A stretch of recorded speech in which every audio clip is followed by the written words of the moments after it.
Welcome to this week's Treasury Career Corner podcast, where I interview Treasury professionals about their Treasury careers. Each and every week, I talk to treasurers about how they built their careers, where they are now, and where they see both themselves and the Treasury profession going to next. In this week's show, delighted to be joined by Anh Duong, the Group Treasury Director at ERM. Now, ERM are an ESG consulting group with approximately 100 business units, 5,000 people operating on a global scale. Now, ERM is actually a private equity-backed business, and obviously ESG, it's in the headlines all the time at the moment, but I'll get Anh to explain that a little bit more to you, and also he pronounces his name much better than I as well. But prior to ERM, Anh had roles as Head of Treasury at Imperial College, worked at BP, worked at Barclays Capital, so really interesting start to his career and everything else, and continued. And that's enough from me. As always, let's get you to talk about your career, if you would, sir, and how you first ever got started in Treasury. Let's take us back to the dim, distant past, and you can fill in the gaps. Over to you, sir. Thanks, Mike. I've always been interested in finance, but I suppose I kind of fell into Treasury over the course of my career. My first job was in banking. I actually started as a graduate trainee at Barclays, then became a market maker in interest rate derivatives and European government bonds when I was there. I then switched to the buy side and became a Treasury trader at BP. BP Treasury is pretty unique because Treasury is run as a profit center, and therefore we were expected to make money in the financial markets as well as service the needs of the corporation. So we were there to help fund the company, minimize the cost of hedging, and to protect the company from financial risks. And as a consequence of all the profit center activities that we were involved in, the turnover for Treasury was over $1 trillion. My specialism within Treasury itself was around the hedging of FX, liquidity, credit, and interest rate risk, whereas my trading specialism was around quantitative and derivatives trading. I then left BP to become head of Treasury at Imperial College. So that's big career change. There was an opportunity to transform the cash office at Imperial College. So at the time, lots of universities have cash office and they didn't really have treasury operation. So the mandate was to make it the best in class and also to help manage and fund the £1 billion 10-year capital plan. Imperial College, for those who don't know, is a hugely successful STEM university with £1 billion in annual turnover, revenue coming from 100 different countries. We whizzed through there about BP, and I don't want on a good flow there, but can I just talk to you just briefly there about, so BP, massively commercial organisation, and we're there 15 years or so, and then to higher education. But what sort of led to that, or what was it's a heck of a move, if you like. So maybe just give us a bit more deep diving about BP and then why Imperial. That's a real change. BP was incredibly exciting role, and I still think about the role a lot because a lot of it is around trading in the financial markets. So as a treasury trader, I'm expected to be making money from movements in the financial markets, not necessarily to hedge the risk for the company. And therefore, what it meant was a huge level of commitment to the day-to-day job, and not necessarily always the long-term objective of the organization. I mean, it was really exciting. You wake up at 3 o'clock in the morning, or you wait for key economic data to come out, such as the payroll data at the US or the employment data at the UK, and you'll be trading on the back of these data. But ultimately, after a long time, which is 14 years at BP, I wanted to focus more on my career, on developing the business. So instead of being what you would say a cog in an enormous wheel, I wanted to be a cog in a smaller wheel. And I think at Imperial College, I was lucky enough to be given that mandate to help grow and develop Treasury, and also to help transform the financial performance or stability of the organization. And this is something I wouldn't have had at BP. So it was more sort of longer term objectives rather than shorter term objectives. And just with that sort of the ethos behind, exactly as you say, it was quite different. I'd say virtually all Treasury teams are about de-risking and not taking on any risk. And as you said, you were profit center focused, so very different to that in that sense. But then the real shift to higher education Treasury as well. How did you, it sounds like you wanted that change. I know we discussed this before the show as well. What first attract, you're there up against maybe other Treasury professionals. Why did they go, do you know what? I can see why, blue chip background, blue BP and everything else. Were they not worried? They thought, hang on, this guy's going to be right, profit, trade. Or, what was it about that you managed to convince them maybe as well? I was helped by the fact that my line manager at Imperial College came from Shell. Right. Oh, wow. Maybe there was a certain amount of empathy there. He believed that I had the ability to deliver the transition. Yeah. In terms of academic understanding, I'm very academic. He was also very academic. I was also had a lot of technical qualifications as well related to my career. So I think that really helped. I absolutely appreciate the fact that he had faith in me, and I really enjoyed the move. But it was a very, very different move, and it was challenging. And they say you never get used to the company in the first couple of months. On average, it takes like a year to understand not just the way the company works, but the culture. I mean, that you couldn't be more different. The culture of a very profit-driven organization, and also very profit-driven part of the organization, to an organization that was not for profit. I always kind of like to challenge myself a little bit. And so that was one of the reasons I moved. I just didn't want it to just do something because I'd already done it before. I wanted something a little bit different at the same time. When you came in, I know we discussed this before, what was the sort of state of the Treasury there, i.e. not wishing to sort of cast aspersions or anything else? What I'm saying is, what was the setup for Treasury like there? Was it really advanced or anything else? I know that you and I spoke about this, that you brought in this new commercial viewpoint, if you like. So how did you come in? Again, I sometimes talk on the podcast about checklists with people. Did you come in with your notepad and go, right, let's look at this bit on the, how do you model your balance sheet? What are you doing? Or what was the sort of the goals that they outlined for you, as it were? Well, before I joined, Treasury was mainly a cash office. So It was principally responsible for making payments and reconciliation. You could argue that that's probably the lowest value added part of the Treasury operation. So what I wanted to do, and was part of my mandate, was look at the other parts of Treasury that Treasury should be covering. So when I came on, we looked after cash forecasting. We looked at corporate finance activities. We also created an online store and payment security related to that. We also overhauled the segregation of duty, Treasury policy documentation. And there was a lot of areas. And we also touched on the area of anti-money laundering and sanction compliance areas as well. So Treasury was also responsible for that. And that was quite difficult to do, because obviously you kind of feel like sanctions and Treasury are part of opposite spaces. So we had to create a separation of duty between the two areas within Treasury. A lot of value added things were added to Treasury that hadn't existed before. There's a team there and things like that. You're talking different scales. You've gone BP to Imperial, massive revenues, BP, obviously, but still different challenges in terms of education and things like that. What was that like to deal with? It was very difficult. I think it's something that you kind of learn as you do the job. People respond to differently from BP to Imperial. The ethics are very different. They're all professional, but the way of doing things is very, very different. Also with BP, because it's such a large organization, you always have a steady stream of graduates coming in. So you get your pick a mix of graduates, and Treasury is always an area that everyone kind of wants to work in. So you get a very, very good selection. Whereas when you move to Imperial College, you move to a smaller Treasury operation, and you inherit staff, and you inherit people who've been there a long time, who may have different views, who've done things very, very well, but have different views on how to do things and may struggle to change. And you have those who still want to learn. So it's very much of you have to feel your way around the different parts of the organization and how they would react to how Treasury would change.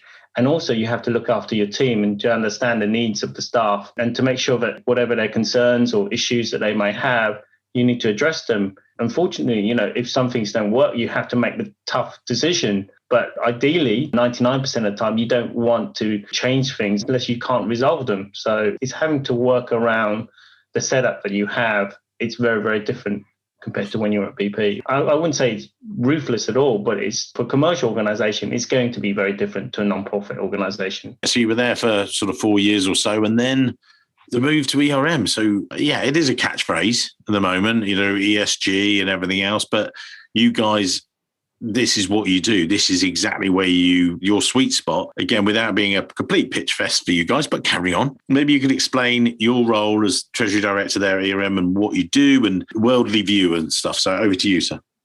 So ERM Treasury is very much like, I would say BP Treasury, but smaller, which invariably means that you're going to have to do a lot of the roles yourself. You can't rely on different areas to support you. So Treasury ERM includes managing cash management, typical Treasury function. It involves debt raising. It involves working with legal on the shareholder process. So ERM is owned by its partners, which are the shareholders of the company. So we actually manage the share scheme for the company.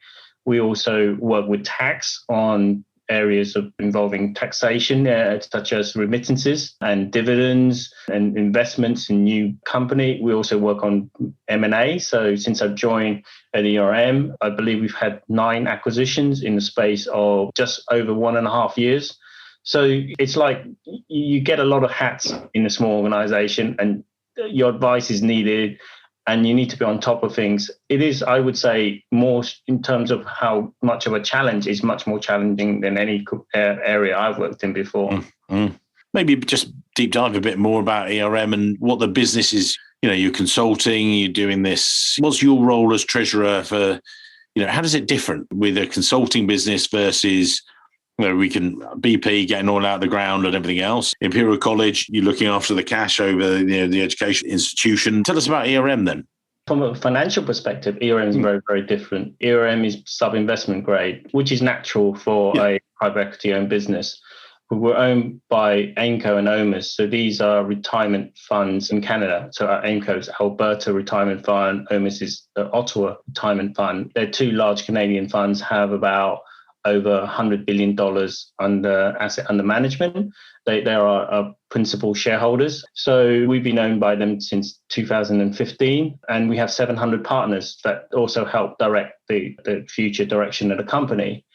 So being private equity owned, our credit rating is such that it kind of influences a lot of treasury actions and strategy. Right, in terms of how much leverage you can take on, making sure that your credit rating is stable, making sure that your banking system is compliant with the debt documentation that you have in place. So it's very, very complex. Whereas a BP, you were investment grade. At Imperial College, we were like 2 notches below the government credit rating.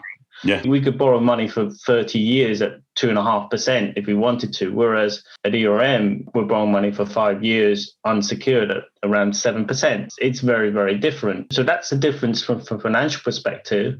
But in terms of the way it's managed, it's an international organization. It has presence in 6 continents, and you're continually working with all the different regions. And because it's a small treasury operation, we don't have a global treasury operation. We're continually relying on finance staff around the globe to do a lot of the treasury activities, although a lot of treasury function is managed centrally. So there's a lot of stakeholder engagement and management involved. You can't just come in and be like a ball in a china shop and tell people do it this way, do it that way, do it this way, because they got other day jobs as well. Mm-hmm. So there's a lot of sort of, making sure that you manage people effectively, even though they're not under your management. That was my next question. You've got these people that are arm's length in a way, and it's, sell, not tell, and then maybe perhaps a more directive influencing and everything else you can through that. How have you found that sort of in that kind of business where you're sort of trying to partner them and things like that? I know that you've put in place and changed some of the, improve things as well, brought in systems and everything else. What's that been like? What have you found? For me, this is something I've learned. I don't know if it applies for everyone. It's important that you don't just come in and tell people to do things. I think respect is earned and not just granted. Just because your CV might be sparkling or you might work for a wonderful company in the past, you come in, I don't think you can just tell people to do the things that you want, especially, my experience at working at Imperial College or working at ERM. I think you have to work with people. And I think after a while, you'll gain respect. You need to deliver good quality work. You need to support them when they need to be supported and to be there for them. I read a lot about management and how to do things. It sounds weird, but whenever you have a situation and you don't always know how best to resolve them, it's happened for the first time in your career, you actually do need to read things on how to resolve them. And obviously just go down to Google, but it does help. So for example, if somebody asks you, oh, can you do this for me? and say, oh, I'm too busy. Is that the right answer you need to answer? So it's very, very important that you kind of say things in the right way. The other thing is I try to avoid emails when there's contentious issues. I'd rather pick up a phone. I'd rather talk to people. Emails are very dangerous things, in my opinion, sometimes. Things might seem very innocuous. It's easier to pick up a phone. And I think working from home, you got Teams and you got Zoom, you got WebEx. It's very, very easy to now just to call them and see them and talk to them. You can diffuse a situation in a matter of seconds rather than going back and forth in emails. We're deep diving in there, and actually that nicely brings us into the current situation, or the past. Well, there is no current situation. It's just a weird world and everything else. But you joined back in 2019. Then this weird pandemic came along. How have you guys got through it? How have you coped? And I know we were just speaking just literally before we kicked off this podcast about how it's changed and improved the relationship. Not that it was a bad relationship with your CFO, and how it's deepened that and things. Can you just give us a quick view of that, if you like, if that's the right way? I appreciate that COVID affects every company differently, and not every company, but every person differently, and also every location differently. With ERM, our treasury operation is centralized. We work next to the Gherkin in the centre of London. So for most of the team, the commute is considerable. For me, it's an hour and a half to get into the office. So when working from home came as a direct consequence to COVID, it actually made my work-life balance a little bit better. The 3 hours I would spend commuting a day, I could use to spend time with my family, my young family. And also it meant that because we were working in an office that was fairly tight in terms of capacity, organizing meetings was easier. So in terms of productivity was easier. And it also had a positive influence in terms of my staff who also had shared the same experience with me with commuting. Some of them really struggled to commute. And so working from home worked better for them. It's not going to work well for everyone. Members of the team, some of them did struggle, especially those living in London who would walk into the office. And they were the young team members who had flats in London. So in terms of operational impact, I think BP, because of the way that we were set up, we always had laptops. We could work fairly well. Initially, there was concern about security and things like getting signatures, but we'd already had processes in place that overcome those problems. So from an operational perspective, it worked well, and it actually worked a lot better than I thought it would do. Meeting up with banks, it wasn't really a loss. We just speak to them on Zoom. We miss a couple of lunches here or there, but that's not something to be desperately upset about. The big impact is on the staff, and we found that on average, my team were happier working from home, which is nice. And I suppose that has ramifications going forward, because people are going to be expecting certain things that you might need to deliver if you want certain type of employees, right?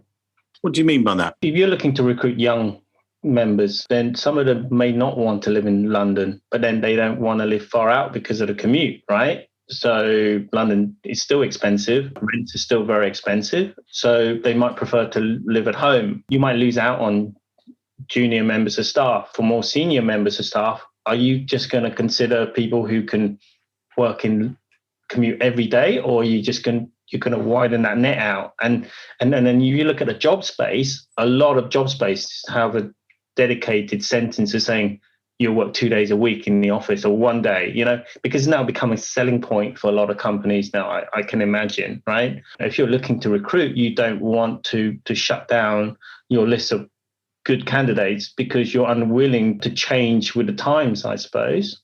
Yeah, it's a real flip side actually one of my friends rather than one of my clients. My employment lawyers, they're based in Guildford in Surrey, and I live not far from them and everything else. So I was chatting to him recently. We were going through some stuff, and actually we got into his recruitment policy, and he said, well, Mike, it's actually backfired on them a little bit, because the big thing for them was they're basically a city name, employment lawyers. I won't name check them on this, but the big thing for them was saying that, hey, we're in Guildford. You don't have to travel up to the city every day. You don't have to be in London, and come to Guildford and do this. And you could be half an hour, on the train in there and stuff like that. That's in the bin.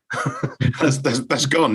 That sales point, they were saying, oh yeah, come to us. Now they're going, well, so what? I could be in he said there's a couple of people they know they were looking at who are based in Newcastle, and they're saying, well, yeah, but you don't require us to come in. Well, nobody else does anymore either. We can do virtually all of the work we need to, bar the occasional bit. So there's like, hang on, does that mean we now have to pay London prices or London salaries, even though there was not a massive difference in Guildford? But, are you finding that you're seeing that a lot more? And do you think that'll be a thing in the future? You're just talking about it there. I think that's definitely the case. I think you need to be open-minded about these things. For Treasury, if you asked me a year and a half ago, would Treasury work from home effectively? I'd probably be one of the cynics and say no. But I've changed. I've changed, turned around 180 degrees and firmly believe that you can run an effective Treasury operation from home. I like to come in the office. I will always like to meet banks and lenders in person and to make sure that I can manage my team well. But I believe you've got to be flexible. Is it permanent? I'd probably say with technology, it is permanent. So I think you've got to move a little bit with the times rather than say, no, definitely got to come into the office. And ultimately, I think it should save costs for the firm as well, give people a better work-life balance.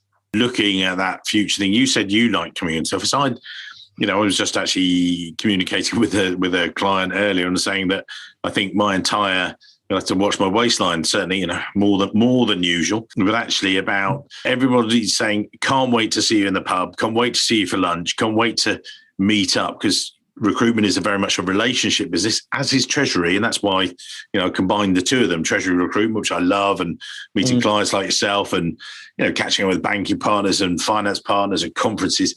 Why is that important, do you think, that face-to-face? Because surely you can do it all over Zoom. From your perspective as a treasurer and a corporate treasury professional, how would you say that sort of stacks up? I think it's really important. I know that you can ask me a question on what sort of skills and attributes you need as a treasurer or somebody working in Treasury. You need to have fairly good relationship management. And why is it important? Because you need to get on well with your bankers. You need to get on well with your lawyers and the accountants. There's no better way of getting on with them than face-to-face interaction. I suppose the problem with interaction with teams and offices rather than outside in a pub, I'm not advocating drinking or anything like that. Well, I am. Don't worry. You don't have to. You're the treasurer. That's fine. I am advocating drinking. I love having drinks with my clients. And I'm not saying, to excess, because that has happened.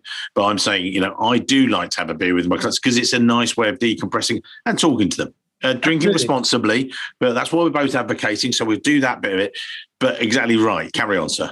It's just you don't necessarily want to talk about work in a working sort of relationship. Yeah. It's about more than that. there are some finance disciplines where it's all work, whereas actually Treasury, I think, it's wider as well, economic terms as well. You touches on so many different things about, what do you think about the economy in the US? How's that going to knock on in Europe? And, how's Brexit? It's so encompassing. That's why I found it very engaging all that time.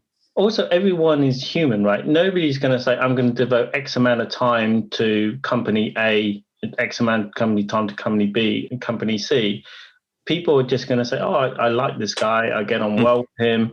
I'm going to help resolve his problem. Or he comes back at me and says, look, you've done a terrible job. I'm not going to get totally upset about it because I kind of respect him because I know him as a person. I try to do the best job I can for him. And I think with Treasury, more so than ever, you are reliant on your vendors, your lenders and your bankers, right? And so it's important to maintain that strong relationship.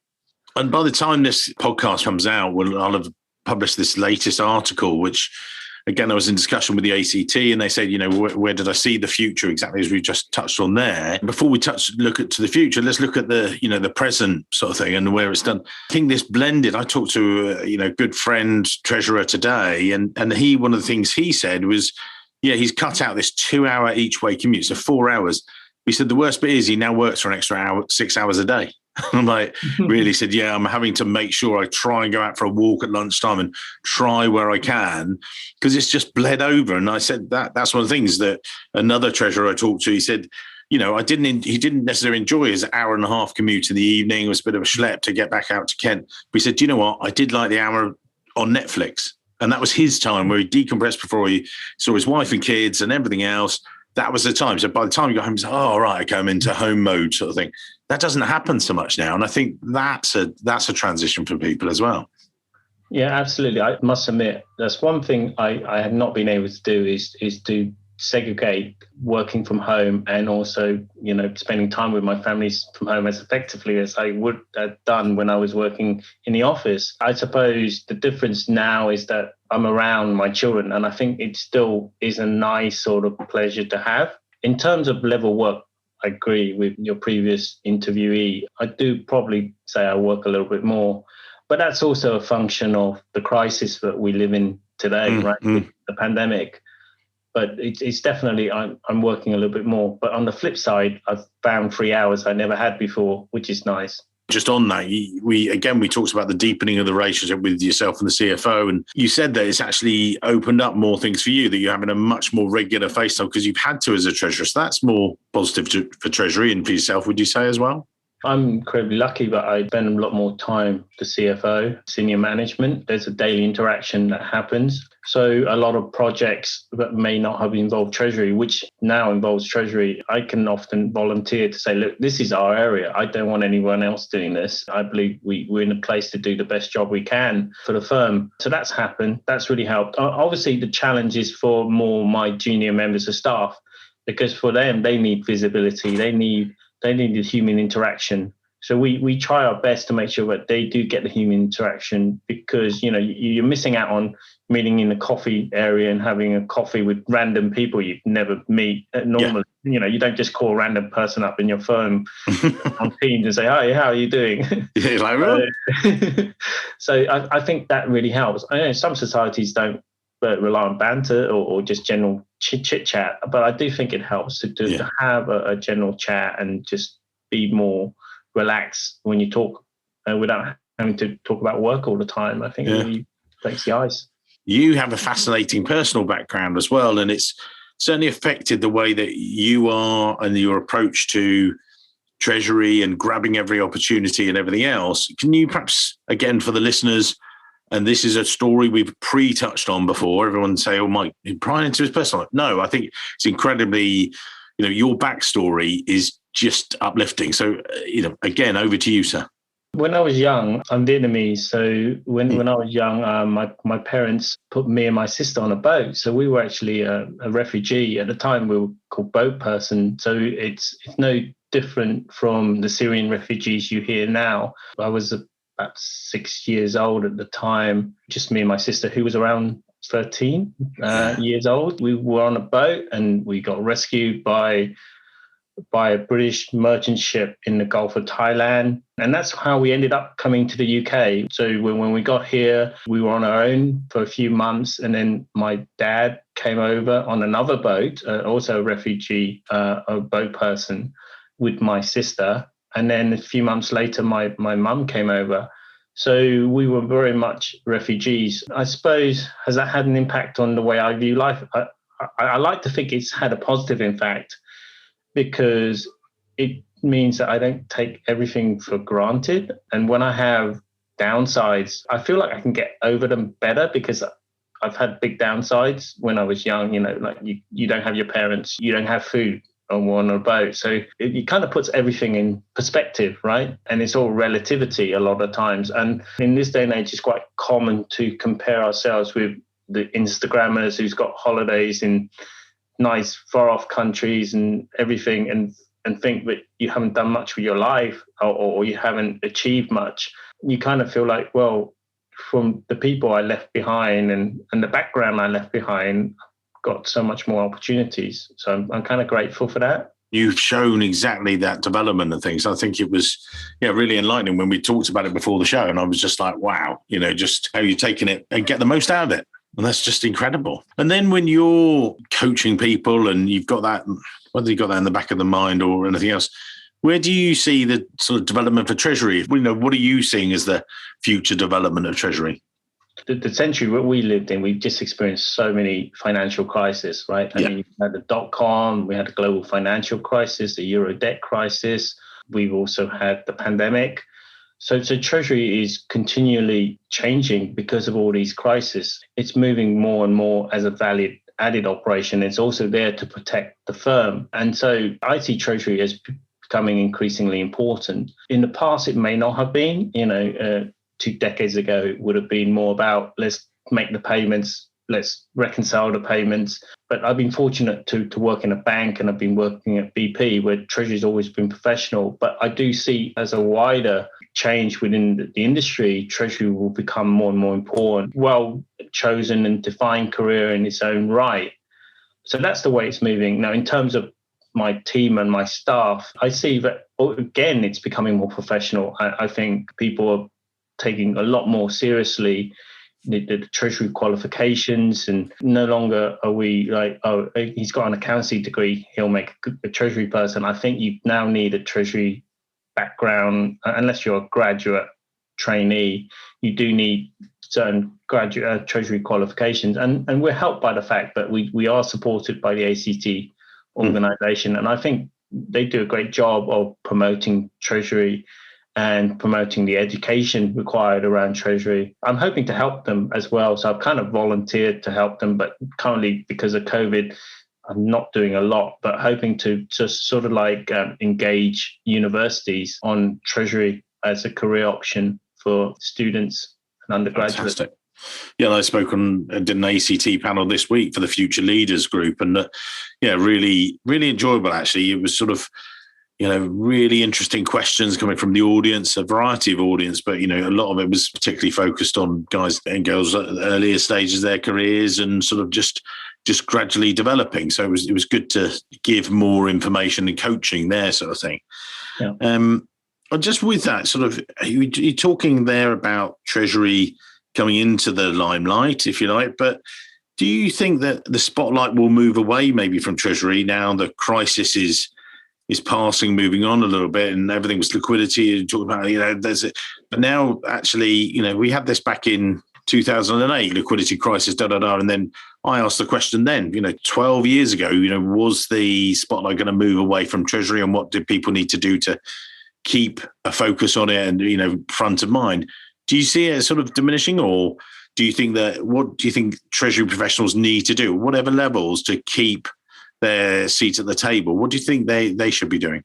Undoubtedly, the spotlight will move a little bit away from Treasury, but it will move to a different part of Treasury. So I think it's important to keep that spotlight shining, so to speak. Now it's all about having cash and liquidity, but in future it may be to do with funding and cash management and KYC, sanctions, optimal capital structure. All these things are incredibly important for the business. So if you're a treasurer or working within Treasury team, you can stop that spotlight from shining somewhere else. You need to understand what Treasury can do for the organization. Not everything will naturally come to Treasury unless you ask for it to come to Treasury.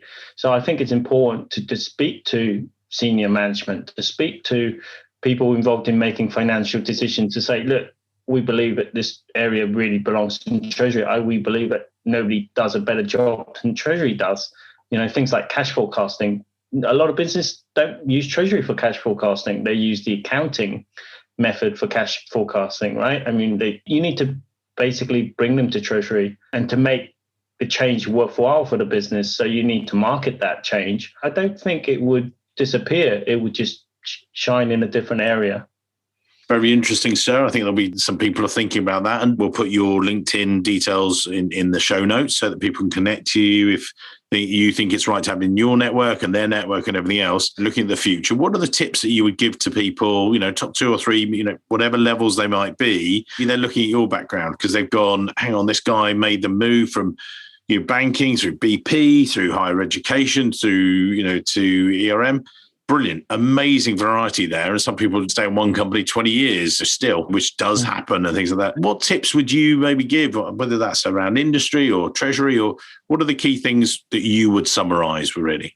I think education is absolutely key. I think as Treasury becomes more professional, then you need to develop your education in the area of finance, Treasury and corporate finance. These are all very, very important areas for Treasury. And in a way, we are fortunate that the ACT does provide great support for Treasury practitioners, not only from the start of your career, but to the highest level. And that's through further education or networking events and conventions and seminars and panel interviews. So that's very important, developing your education. I think The other thing about Treasury is you need good attention to detail. I've seen a lot of new Treasury people join, and they've been the smartest people I've ever seen, but they're not rigorous. And the problem with Treasury is you can't get the numbers wrong without creating huge amounts of problems across the organization. You've got to pay somebody correctly. You've got to pay the right person. Yeah. You can do your job, 9 to 5 job perfectly well, but you make one wrong payment. It really does impact your career negatively. So it's very, very important to get that right. And I think, like every career, the more you put in, the more you get out. So look at what you're doing.